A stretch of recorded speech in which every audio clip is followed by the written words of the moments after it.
Wyoming Territory, September 1883, the train hissed to a stop in the dust-blown station of Elkhorn, its iron belly groaning like it had swallowed too many miles.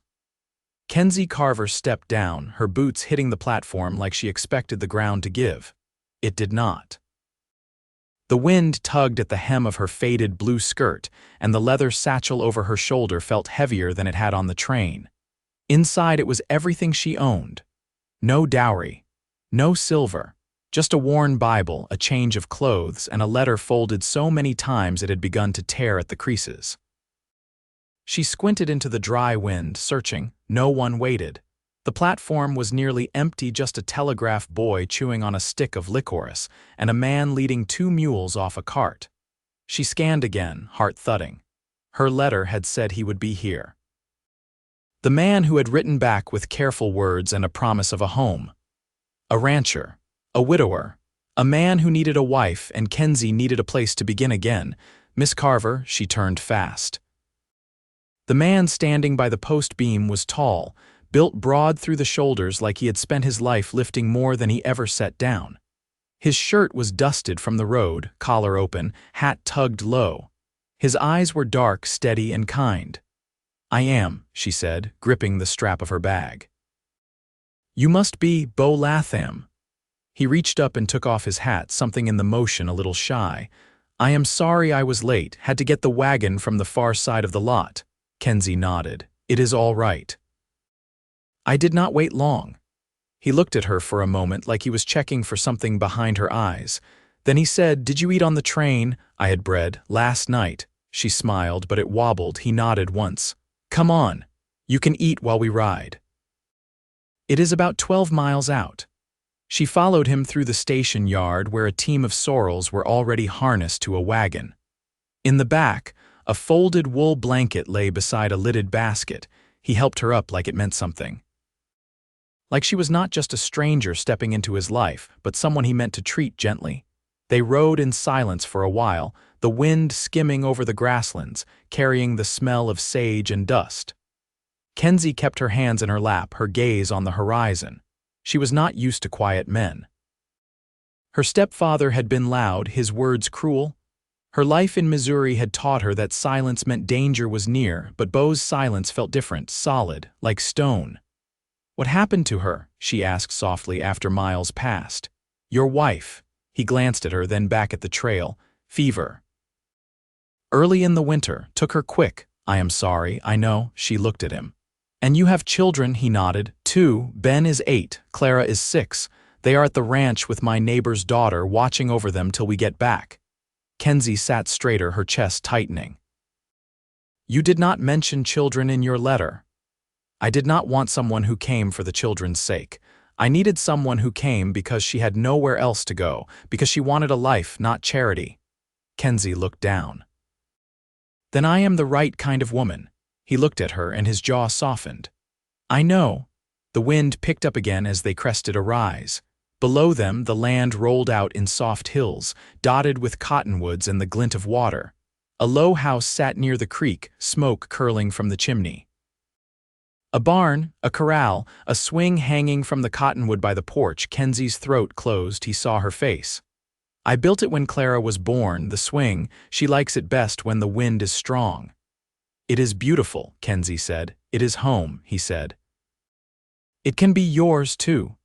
The children were waiting on the porch when they arrived. Ben stood with a stick in one hand, jaw set like he was ready to protect his sister from anything.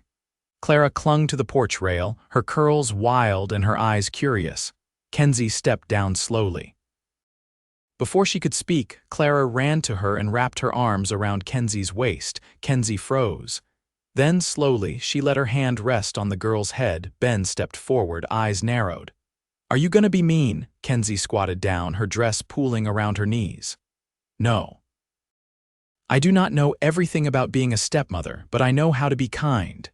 Ben stared at her for a moment longer, then nodded once. "All right." Later, after supper and baths and stories read from her Bible, she stood on the porch with Beau. The stars hung heavy overhead and the wind tugged at her braid. "They like you," he said, arms crossed, his shoulder brushing hers. Kenzie held herself still. "That is good." "I do not care about dowries," he said suddenly. "I do not care about what you do not have. You came." "That is enough for me." Kenzie's throat ached. "I did not know what to expect. I was scared, but not anymore." The wind picked up again, stronger now, sweeping across the porch and lifting the edge of her shawl. She turned to him and he caught it before it flew away. He held it in one hand, the other reaching for her, and then he pulled her close, right into the wind, his arms around her like shelter, her breath caught, his voice was low. "You do not have to run anymore." She pressed her face into his chest and let herself believe it. He did not kiss her. Not yet. But he held her like he meant to keep her, and for the first time in her life, Kenzie Carver felt safe. The rooster called just before first light, its cry threading through the walls like a reminder that life on the Latham ranch began before the sun cleared the hills. Kenzie was already sitting on the edge of the bed, her hair loose down her back, toes curled against the chill of the wooden floor. She hadn't slept much, not from fear though a flicker of that still lingered, but from the unfamiliar quiet. No shouting, no slamming doors, no footsteps pacing in anger. Just the occasional creak of wind against the eaves and the soft breath of children down the hall. She dressed quickly in the plain calico she'd folded into the bottom of her satchel. It had a tear in the hem she hadn't had time to mend, but the color was clean and the sleeves weren't frayed. That'd be enough. By the time she stepped into the kitchen, Beau was already by the stove, coffee perking in the tin pot and a skillet warming over the flame. His shirt sleeves were rolled, revealing forearms marked by sun and labor. He didn't look up at first, focused on slicing a thick round of bread. "You don't have to cook," Kenzie offered, her voice still rough with sleep. Beau looked over, brow raised. "I don't mind sharing the start of the day." She moved closer, watching the way he handled the knife. "You always up this early, earlier usually, don't like to be behind the sun." He slid the slices into the skillet and turned to pour 2 mugs of coffee. "But I let the boys handle the barn this morning. Wanted you to settle in without a stampede of chores." She took the mug he offered and held it with both hands, the heat seeping into her fingers. "Thank you." Beau leaned against the counter, sipping slow. "You sleep all right?" Kenzie hesitated, then nodded. "I kept listening for voices." "I'm not used to all the quiet." "It stays still out here," he said, glancing toward the window. "Except in spring, then the wind talks all night. Doesn't seem like it's in a hurry to stop now either," he smiled faintly. "No, it doesn't." The back door creaked open and Ben stepped inside, his boots dusty and trousers tucked into wool socks. He nodded to Kenzie without speaking, then made for the wash basin. Clara followed close behind, her curls damp and a missing button at the collar of her dress. Beau didn't miss it. "Clara, you leave that button behind on purpose?" "I didn't know how to fix it," she said, quiet. Kenzie set her mug down. "I can teach you if you'd like." Clara nodded, eyes wide. Ben dried his hands and slid into a chair. "We don't go into town much." Beau shot him a look, but the boy shrugged. "Just saying, she should know." Kenzie sat down across from him. "I've never been to Elkhorn either, just saw the station." "Then you won't miss it," Ben said with finality, reaching for bread. They ate in a hush broken only by the clatter of forks and the scrape of plates. Kenzie noticed the way Beau cut his food small, like a habit formed feeding little mouths. Clara leaned against her side without thinking, and Kenzie found herself brushing crumbs from the child's lap, surprised by how natural it felt. After breakfast, Beau took the children out to the barn, saying something about checking the fence line before the frost came in. Kenzie stood on the porch watching them walk across the yard, the horses moving slow behind the fence. She wrapped her shawl tighter and turned toward the garden, its rows mostly pulled and dry now, except for a few stubborn carrots near the edge. She knelt in the soil, fingers working through the dirt. Her mother had taught her to plant long ago in a different kind of earth. Heavy and dark back there, not this dry-boned clay. Still, the motion felt familiar, like a thread tying her to something that hadn't been broken after all. By late morning, she'd cleared the last of the withered stalks and stacked them into a pile for kindling. Her back ached, but it was the satisfying kind, the kind that came from doing something that had a purpose. She was washing her hands when Beau returned, his shirt damp where sweat had soaked through. "Fence'll hold another week," he said, stepping onto the porch. "After that, I'll need to ride north, might be gone a few days." Kenzie nodded, drying her hands on her apron. "You'll need someone here to keep things." "I was hoping you'd say that." She met his eyes then, not shy, not bold either, just steady. "Ben's smart. Clara listens to you already, you'll manage fine." She hesitated. "What do I do if someone comes?" He stepped closer, voice low. "No one will." "But if they do, you stay inside. You don't answer unless it's someone you know. I'll leave you the dog." Kenzie nodded once. He looked toward the field, jaw working like there was more he could say but didn't. "I'll take care of it here," she said, quiet but firm. "I know you will." He reached for her hand then, calloused fingers brushing hers. She didn't pull away, and for a long moment neither of them spoke, the wind moving across the porch like a whisper between them. 3 days passed without Beau. The mornings broke cold and pale, frost brushing the window panes like a quiet warning of the winter creeping closer. Kenzie rose early, fed the chickens, swept the hearth clean before Clara stirred. She stitched the girl's dress where the button had torn and showed her how to thread the needle slow, careful not to prick her fingers. Ben hauled wood and water without being asked, though he kept one eye on the horizon, as if expecting his father to ride back sooner than he'd said. They spoke little at breakfast. The children weren't used to filling silence with words, and Kenzie didn't press them. After the dishes were dried and stacked, she led them outside to gather the last of the apples from the stubby tree by the barn. Its limbs were near bare, leaves curling at the edges, but the fruit that clung there was still firm. "I'll climb," Ben said, already reaching for the lowest branch. Kenzie tilted her head. "You sure of your footing?" "I've done it before." He scrambled up with the ease of someone who'd never been told to be careful. Clara held the basket steady while Kenzie caught the apples Ben dropped down. The cold air reddened their cheeks, and when they'd gathered all they could reach, Clara pointed to the chimney smoke rising from the neighboring homestead across the creek. "Millie said we could come visit if it was all right." Kenzie glanced toward the house Beau had mentioned, a modest place with a sloping roof and a row of drying herbs hanging from the porch beam.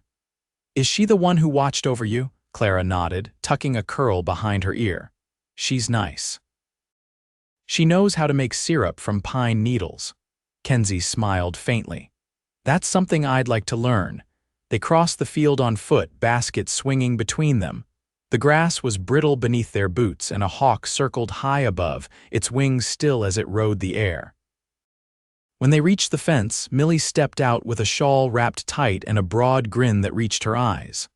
"Well," she said, brushing her palms on her apron. "Didn't expect company, but I'm glad for it." Her hair was streaked with gray, coiled in a loose knot at the base of her neck. She looked at Kenzie with a knowing kindness, the sort that didn't pry but noticed everything. "You're the bride," Millie said, offering her hand. "I am. You settling in all right?" Kenzie hesitated. "I'm learning." Millie's smile softened. "Good. That place needs a woman's hands again." Inside, the house smelled of cloves and wood smoke. Millie poured tea from a dented kettle and offered them slices of cornbread still warm from the oven. Clara sat close beside Kenzie, fingers curled around her tin cup. "How long have you known Beau?" Kenzie asked, cautious. "Since before he married Sarah. He came up from Kansas after the war, worked for my father a while, then bought his own parcel." Millie stirred her tea slowly. "He's quiet but steady. Lost more than his share." Kenzie ran her thumb along the curve of her cup. "He doesn't talk about her. He wouldn't. Not unless he had reason." They stayed until the sun dipped low and the wind turned sharp. Back at the ranch, Kenzie lit the lamp and read aloud while the children leaned against her. She stumbled over the longer passages, but Clara followed each word with the reverence of prayer. When the flame finally flickered down, she tucked them in and stood alone by the window. There was no moon, just the stars like scattered salt across the sky. The next morning, just after the sun breached the ridge, hoofbeats approached. Kenzie stepped onto the porch, shielding her eyes. Beau dismounted slow, his coat dusted white where frost had melted and dried again. He looked tired but whole. Ben ran out first, grinning in a way Kenzie hadn't seen before. Clara followed, arms wrapped around Beau's middle before he'd even stepped clear of the saddle. Kenzie stayed back, watching. Beau ruffled Ben's hair, then looked past them to her. His face changed, not dramatically, but enough that something settled in Kenzie's chest like a stone coming to rest. He walked up the steps. "Everything all right?" he asked. "We managed." "You all right?" She nodded once. "Millie says you came up from Kansas." Beau blinked, then gave a small shrug. "She talks more than she should." "I liked her." He looked down at his hands, then back up. "I thought about you." Kenzie swallowed. "I didn't expect that." "I didn't expect it either." He reached into his coat and pulled out a small tin, the lid scratched but secure. He held it out. "It's honey. There's a man near the river who keeps bees. Thought you might want something sweet." Kenzie took it with both hands. "Thank you." He didn't move, just stood there on the porch with the wind stirring his collar. "I didn't know what it'd feel like," he said quietly. "Having someone here again, but I knew you'd tend to what mattered. You gave me something worth tending." Beau stepped closer. "When I held you that first night, I didn't know if you'd let me do it again." Kenzie looked up at him, her voice soft but sure. "I'd like you to." He reached for her then, not hurried, not hesitant either. His arms came around her, warm from the ride, rough from the reins, and she leaned into him like the place had always been waiting. The wind passed over them, pulling at the porch rafters. He didn't let go. The first real snow came before dawn, falling soft and steady from a sky the color of pewter. Kenzie woke to the hush of it blanketing the roof, the faint crackle of the stove still warm from the night before. She rose quietly, layered on her heavier wool dress, and stepped into the kitchen where the windows had frosted at the corners. Outside, the pasture lay silent, all color muffled beneath pale white. She boiled water for porridge and added a pinch of dried apple from the root cellar. By the time Beau entered, stamping snow from his boots, the sky had lightened to the faintest blue. "Fence held," he said, hanging his coat beside the door. "Good thing with this weather turning." Kenzie didn't look up from the stove. "It'll get worse before it gets better, won't it?" He nodded once. "Always does." She spooned the porridge into bowls and set them on the table. Clara wandered in next, eyes still squinted with sleep, her braid half undone. Ben came last, rubbing one eye and yawning wide. They ate without conversation, the sounds of spoons and steam filling the room. Later, when the dishes were rinsed and the children settled with quiet chores, Beau stepped outside with a coil of rope and a hand axe. Kenzie watched him from the window as he moved toward the woodshed, shoulders hunched against the cold. She pulled her shawl tighter and returned to the mending piled near the hearth. By mid-morning, the snow had slowed to flakes so fine they looked like dust. Kenzie finished repairing the split seam of one of Ben's shirts, folded it neatly, and turned to Clara, who sat nearby with a slate and chalk. "Do you know your letters past G?" Kenzie asked. The girl shifted her feet. "I know all the way to M. But I mix up J and I sometimes." "Let's try them together."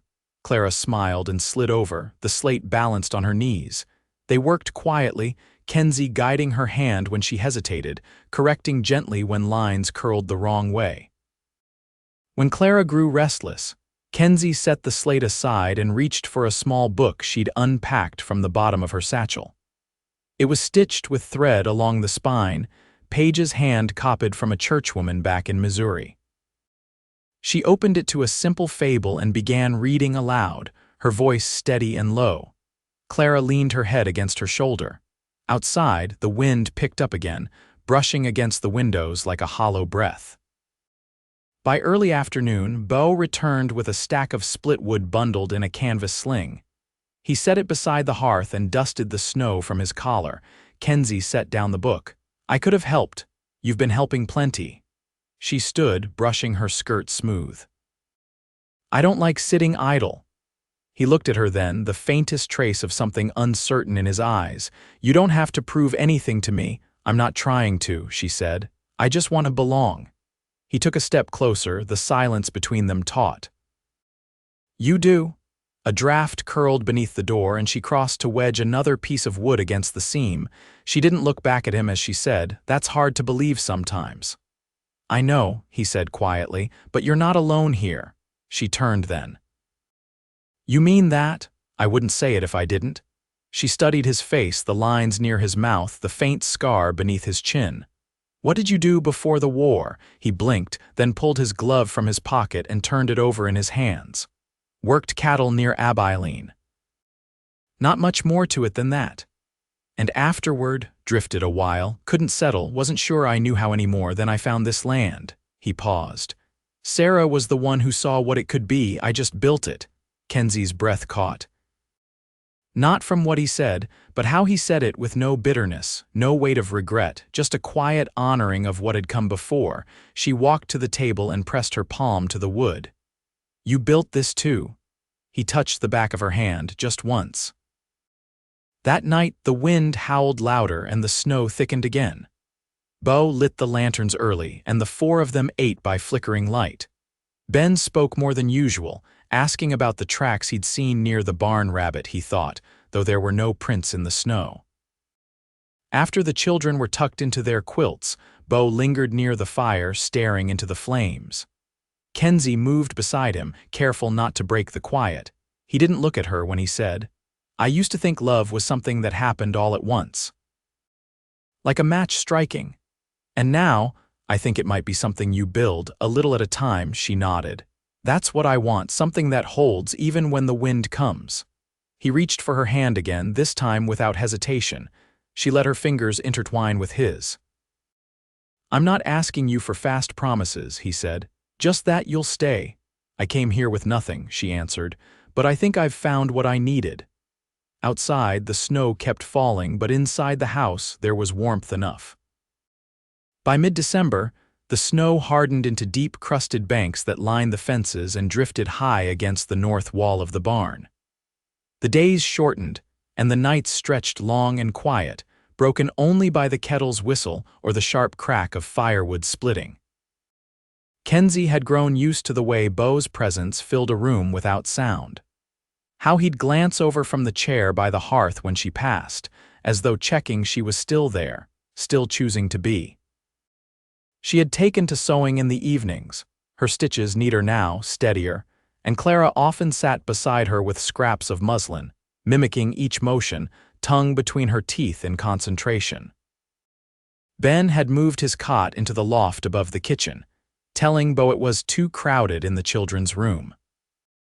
But Kenzie had noticed the way he lingered longer at the table now, asking Beau quiet questions about the cattle or the tools hanging on the shed wall, questions that Beau answered with patience, like he finally saw the boy not just as young, but capable. One morning, after a night of brittle wind and a sky full of stars, Beau stepped into the kitchen with a folded letter in his hand. His face was unreadable, but his eyes sought hers before he spoke. "It's from the land office," he said. "They've accepted the final claim." Kenzie dried her hands on her apron. "What does that mean?" "It means it's ours outright. No more payments, no more watchers from Cheyenne checking boundaries." She crossed the floor before she realized she'd moved. "That's good. It is," he said. "But it's more than that." He laid the letter on the table, then turned to face her fully. "I built this place once for someone I loved, and I've kept it standing since for my children, but I want to build it again with you." Her breath stilled. "I don't want you to stay out of obligation," he said. "Or because there's nowhere else to go. I want you to stay because you want to live beside me, raise these children with me. Make a life that's ours, not just borrowed from what was before." Kenzie looked past him, out the window where the pale dawn lit the cottonwoods, their limbs bare and silvered with frost. "I never had a place that felt like mine," she said. "Not even once, but this house, these fields. They feel like I could belong to them." Beau reached for her hand, rough fingers closing gently over hers. "I'd marry you today if you'd let me." Her answer came without hesitation. "Then let's find the preacher." They rode into Elkhorn 2 days later, bundled in wool and blankets, Clara on Kenzie's lap and Ben sitting proud beside Beau on the bench. The town was quiet under the snow, smoke rising from chimneys, the church steeple catching the pale light. Reverend Ames, a man with a thick mustache and a voice like worn leather, opened the chapel doors without question. They stood in front of the altar, the children holding hands behind them. Kenzie's dress was plain, but she had sewn a new hem the night before, and Clara had tucked a sprig of cedar into her braid. Beau wore his cleanest shirt, the collar pressed flat, and he held her hand like he'd never let it go again. When the vows were said and her name was spoken aloud beside his, something quiet inside her steadied, not like a flame catching, but more like a stone settling deep into earthshore unmoving. They rode home through falling snow, the wagon wheels creaking through the drifts, and Beau reached over once to tuck the blanket tighter around her knees. He didn't speak, but she saw the way his eyes kept returning to her, like he needed to be certain she was still beside him. That night, after the children were asleep and the fire burned low, Beau poured 2 mugs of cider and handed her one, his hand brushing hers. "I never thought I'd feel peace again," he said. Kenzie sat beside him on the settee, their knees touching. "I didn't know what peace felt like until now," he turned to her. "Do you regret anything?" "I regret not finding you sooner." His hand came to rest against her cheek, his thumb brushing once along her jaw. "I love you, Kenzie Latham." She leaned into his touch. "I love you too." Their first kiss wasn't urgent or uncertain, it was quiet, like the snow outside, like the warmth inside, like something already known between them. Spring came slow that year, melting the snow in slow rivulets that fed the creek and softened the earth. The cottonwoods budded in pale green, and Kenzie planted the first seeds with Clara kneeling beside her, both of their hands caked with soil. Ben built a new fence post line with Beau, taller and straighter than the last. He measured twice, cut once, and Beau let him. Kenzie stood on the porch one evening, watching the sun fall behind the hills, her hands resting on her stomach. She felt the weight of promise there, not heavy, but full. When Beau stepped beside her, she laced her fingers through his and rested her head against his shoulder. "I never thought a place like this would feel like home," she said. "It wasn't a place," Beau answered. "It was the right person." She smiled and leaned into him, both of them watching the land they'd made theirs together fully and with no part of the past left unspoken or unresolved. And when the stars came out, bright above the clearing sky, they stood there as husband and wife, with the quiet certainty that no matter what seasons came, they had already weathered the hardest ones and found love waiting on the other side.